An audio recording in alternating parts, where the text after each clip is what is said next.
Hoje é dia da nossa série Água, o Grande Desafio. Na semana passada, a gente mostrou a chegada do abastecimento nas comunidades periféricas de Manaus. Mas antes disso, a água passa por um longo processo até chegar aí na sua torneira. Você já parou para pensar como é? Não? Então assista agora para a gente entender melhor.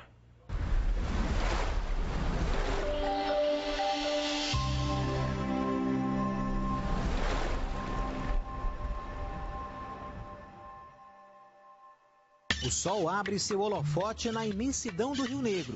Quem vê toda essa grandeza nem imagina o trabalho que dá para essa água chegar aí na sua torneira e com qualidade.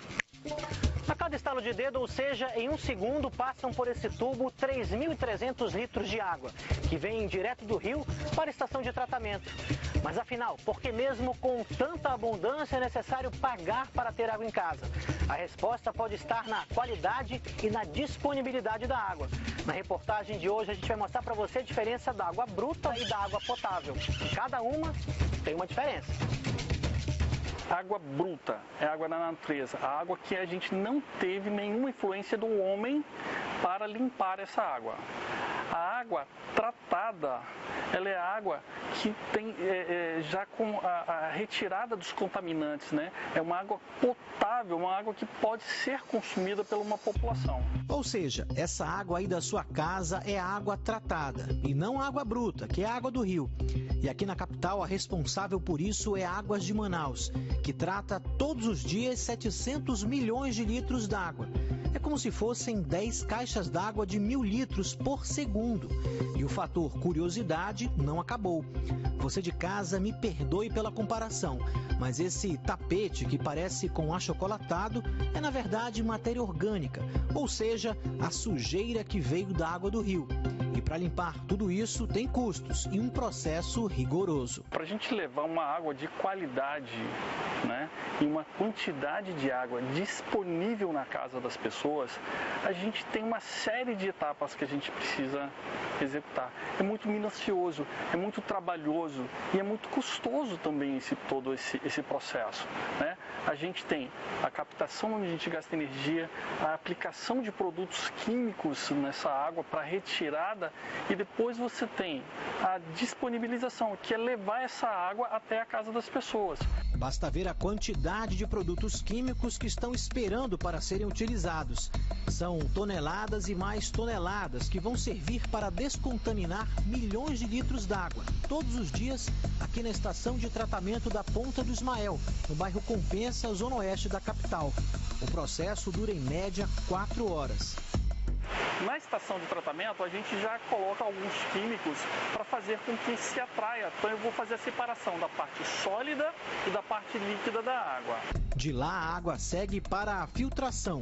E mesmo uma água transparente pode esconder partículas prejudiciais para o ser humano.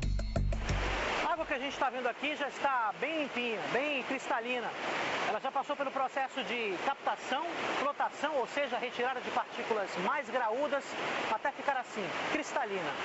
Só que apesar disso, ela ainda está imprópria para o consumo, porque contém muitos micro-organismos que só vão ser retirados daqui após a aplicação de cloro e de flúor.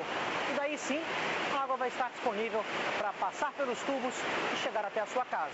Depois de passar por um dos 16 filtros, a água ainda recebe cloro e flúor, para aí sim ficar potável. E ainda assim, a Águas de Manaus monitora diariamente o próprio tratamento. São nada menos que 600 pontos de coleta espalhados pela cidade, para análise em toda a rede. Dentro do nosso processo, a gente tem inúmeras etapas de análise. Então a gente faz análise desde da água bruta, a água que a gente coleta do rio, tem a água de cada parte do processo para garantida que quando a gente vai distribuir essa água, ela está em uma qualidade aceitável, né? Ela está uma qualidade que o Ministério da Saúde ele nos exige. Para resumir para você, a água veio do rio, foi misturada com sulfato de alumínio e cal, 2 elementos químicos que ajudam na formação dos flocos. Essa sujeira sobe depois que a água entra em contato com microbolhas de ar. Vai para os filtros, recebe cloro e flúor, até ser bombeada para sua casa. Ufa! Agora que você já conhece o processo e viu que não é simples, que tal usar a água de maneira mais consciente? Afinal, essa imensidão, infelizmente, pode ter fim. Na semana que vem você vai ver como a tecnologia ajuda a concessionária a detectar problemas na rede e a melhorar diariamente o serviço de água tratada aqui na capital.